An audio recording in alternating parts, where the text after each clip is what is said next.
예수님의 생애는 탄생에 대한 기사를 제외하고는 거의 공생애에 맞춰져 있습니다. 그 중간에 예수님이 어떻게 사셨을까 하는 궁금증을 가질 수 있죠. 누가복음 2장은 유년기와 소년기 각각 에피소드 하나씩을 기록하고 있다는 점에서 특별합니다. 아마도 구전으로 내려오던 이야기를 예수 그리스도를 향한 신앙 고백의 차원에서 초기 기독교가 해석했을 것입니다. 오늘의 본문은 아기 예수님이 부모와 정결례를 행하시기 위해 성전에 들어가시는 장면입니다. 배경은 이러합니다. 먼저 예수님은 본문 시작 직전 21절에서 출생 후 8일이 지나 할례를 받으셨다라고 언급됩니다. 그리고 22절 정결례를 드리기 위해서 성전으로 가시죠. 레위기 율법에 따라서 출산한 여인은 40일이 지나면 예루살렘에 올라가 성전에서 희생 제사 결례를 드리게 되어 있었습니다.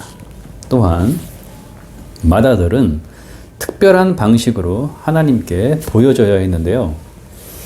이집트에서 출애굽할 때 가축을 포함한 이집트 전역의 모든 맏배와 장자가 죽임을 당하는 것이 마지막 재앙이었는데, 이때 양의 피를 문설주에 바른 이스라엘 집의 장자들은 죽지 않았고 그 유월절의 밤을 지나 출애굽을 하게 됩니다. 이로써 하나님이 이스라엘의 장자를 자신의 소유로 여기신다라는 독특한 신앙관이 형성되게 됩니다. 장자는 태어났을 때 5세겔의 대속세를 성전에 바치게 되어 있었죠. 요셉과 마리아는 자신들이 본래 살던 북쪽 나사렛으로 올라가는 여정에서 예루살렘을 지날 때에 이 정결례와 장자에 대한 의식을 치르기 위해 성전에 들어간 것으로 보입니다. 성전에서 시몬이라고 하는 사람과 나이 많은 과부 안나를 만나게 되죠. 아마도 시몬은 제사장이었을 것으로 추측이 됩니다.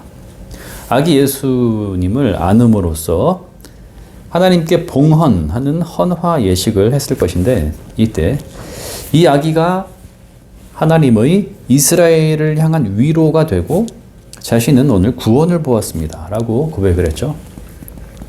마리아와 요셉은 가난에 있기에 보통 드려야 하는 어린 양 한 마리와 비둘기를 예물로 드리지 못하고 산 비둘기 한 쌍 혹은 집 비둘기 2마리를 예물로 드렸던 것 같습니다.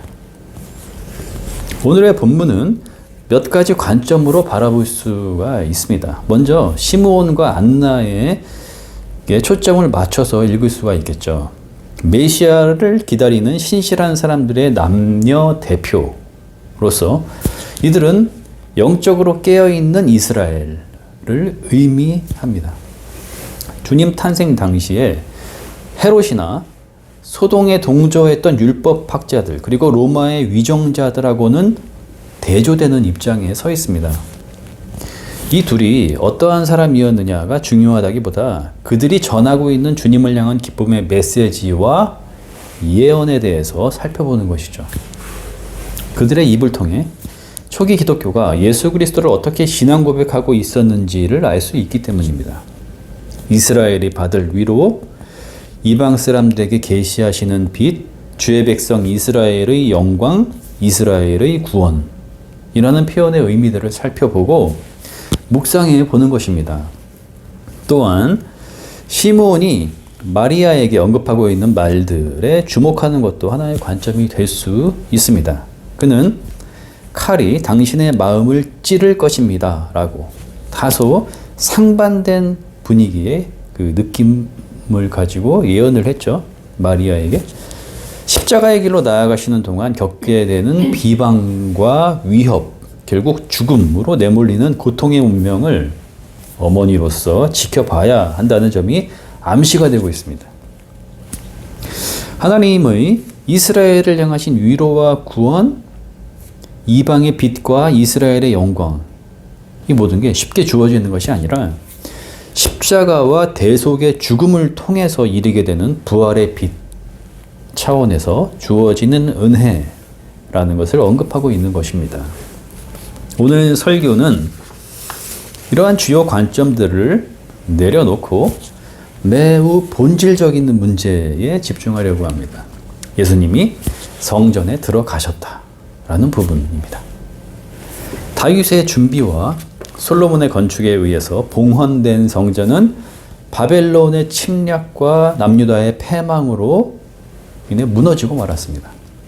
이스라엘이 민족으로서의 정체성을 형성하게 되는 중심 근간에는 출애굽 사건이 있고 이스라엘이 겪은 가장 큰 역사의 변혁이면서 하나님 신앙과 성경의 관점을 만든 두 사건이 있었는데 BC 6세기 바벨론에 의한 예루살렘 멸망 그리고 1세기 로마군에 의한 예루살렘 멸망입니다. 이 두 사건 모두 동일하게 성전이 무너졌다는 점에서 중요합니다. 성전의 역사에 대해서 간략하게 살펴보죠. 바벨론 포로에서 돌아온 이스라엘은 수룹바벨과 학계를 중심으로 두 번째 성전을 봉헌하게 됩니다. 그런데 신구약 중간기 시절 외세의 압력에 의해서 성전은 변혁기를 거치게 되죠.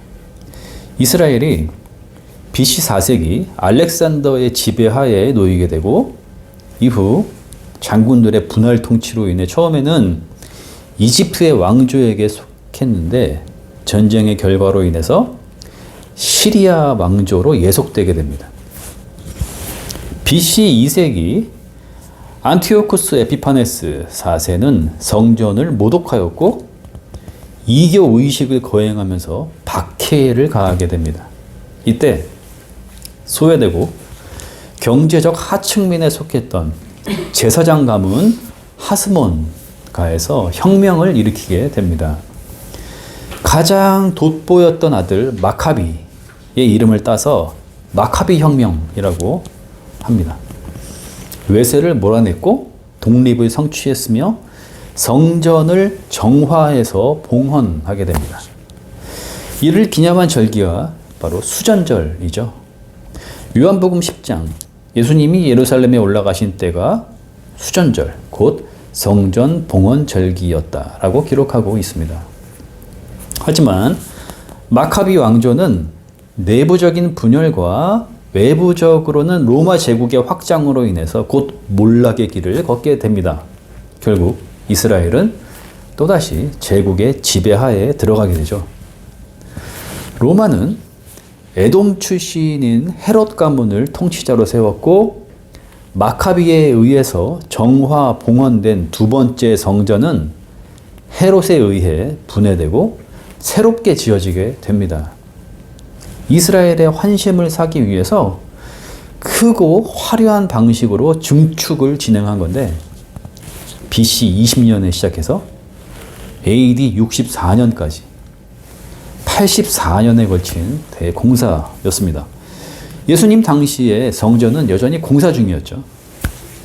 하지만 완공된 지 6년 만인 AD 70년 로마 장군 티투스에 의해서 예루살렘이 함락되고 성전은 폐허가 되면서 불에 타버렸습니다. 무너지고 말았죠. 이스라엘에게 있어서 성전은 다윗과 솔로몬의 이상에서 드러나듯이 하나님의 임재의 장소가 됩니다. 열왕기상 8장 11절을 보면은 주님의 영광이 주님의 성전에 가득했다. 이렇게 나오죠. 주님의 영광이 주님의 성전을 가득 채웠다. 그런데 이스라엘의 패역과 가나안 신 바알을 향한 동경 그리고 하나님 신앙의 배신으로 인해서 북왕국이 멸망하고 남왕국 유다마저 패망의 길을 가게 됩니다. 비례해서 예언자들의 활동과 외침이 전면에 부각되죠. 회개하고 돌이킴으로써 크고 두려운 진노의 날을 피하라는 것이었습니다. 혹은 그 상황 너머를 보고 처신을 해야 한다라는 메시지였는데요. 바벨론에게 항복을 하고 하나님이 정화하시는 기간을 겸허히 받아들여야 한다 라는 것이었죠. 이때 에스겔이 하나님의 영광이 성전을 떠나시는 환상을 보게 됩니다. 이스라엘의 역사에서 결정적인 예언이죠.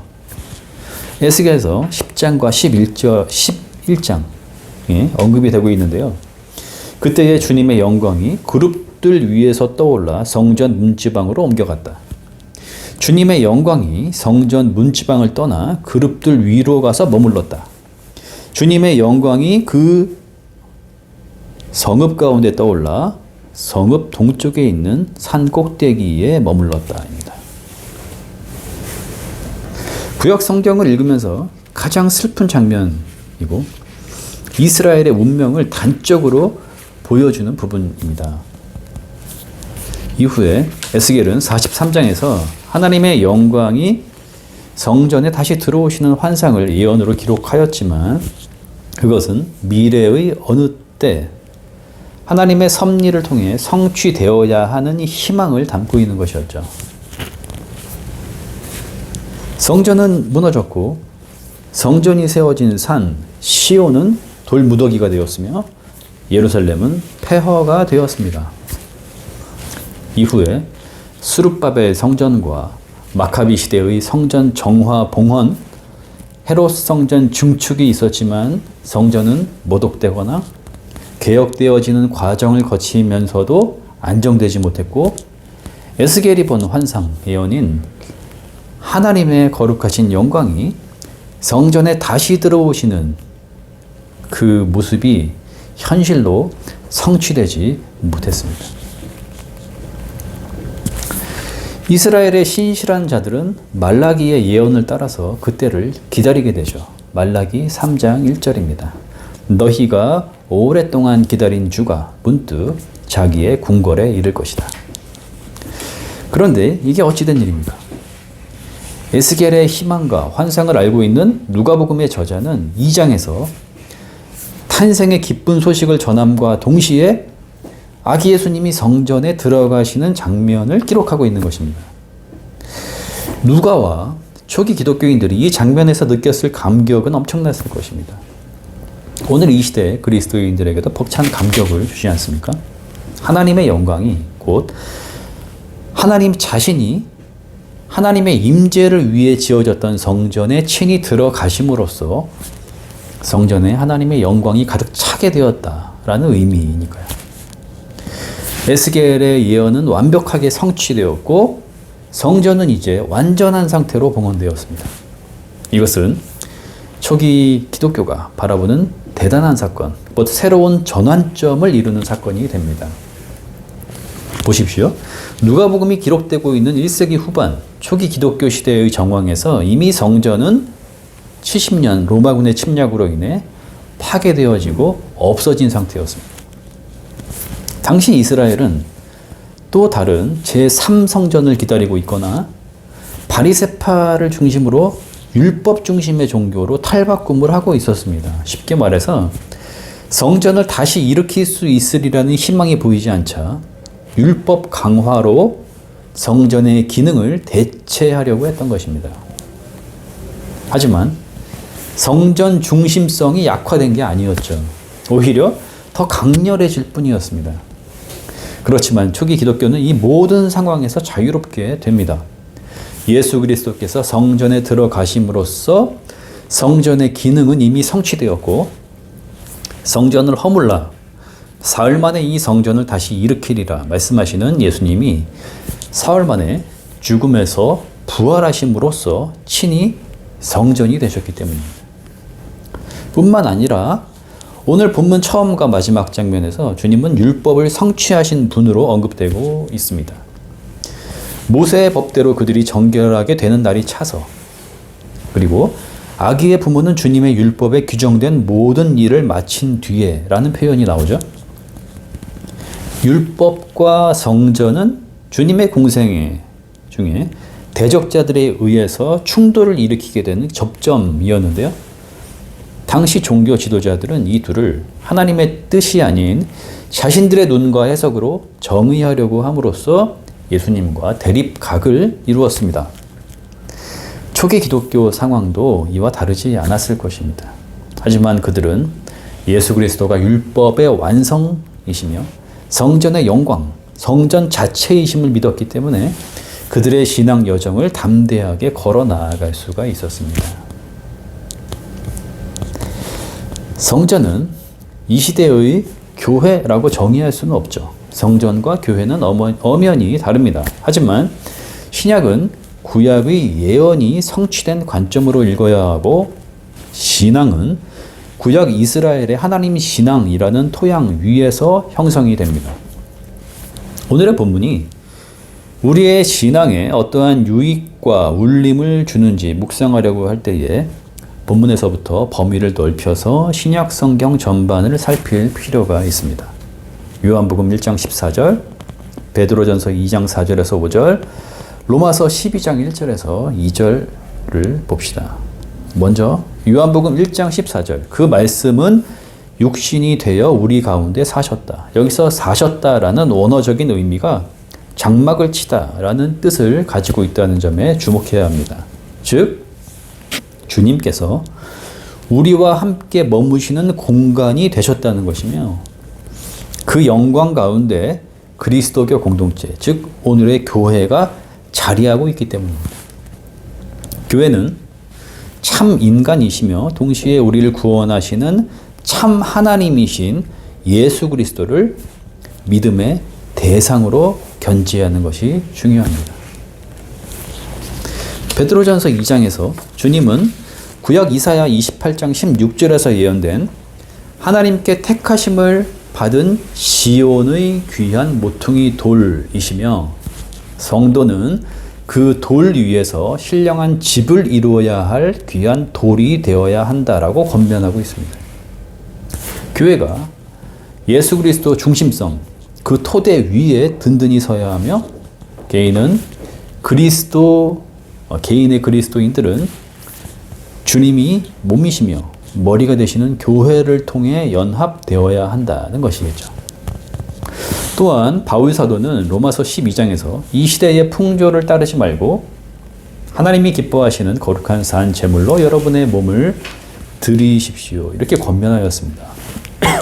성전의 제물은 우리가 드리는 거룩한 일상과 공동체의 예배 생활로 대체되었습니다. 아기 예수님이 성전에 들어가시는 벅찬 감격을 담고 있는 오늘의 본문은 성도의 공동체인 교회가 지금 어디에 서 있어야 하는지 그 위치를 묻고 있습니다. 자신들의 율법주의와 외형적인 성전에 몰두함으로써 주님을 알아보지 못했던 종교 지도자들과 무관심했던 백성들의 편에 설 것이 아니라, 동일하게 이 시대에도 세상 풍조에 빠져 있거나 자기 만족의 신앙에 몰두하고 있거나 취미로 교회 생활에 재미를 느낄 것이 아니라 전적으로 마음을 새롭게 함으로 변화를 받아 하나님의 선하시고 기뻐하시는 뜻이 무엇인지 분별하기를 기대하고 있습니다. 하나님이 성전에 친히 들어오셨던 것처럼 우리를 도우실 것입니다. 모든 지각에 뛰어나신 하나님의 평화가 그리스도 예수 안에서 우리의 마음과 생각을 지키실 것입니다. 아멘.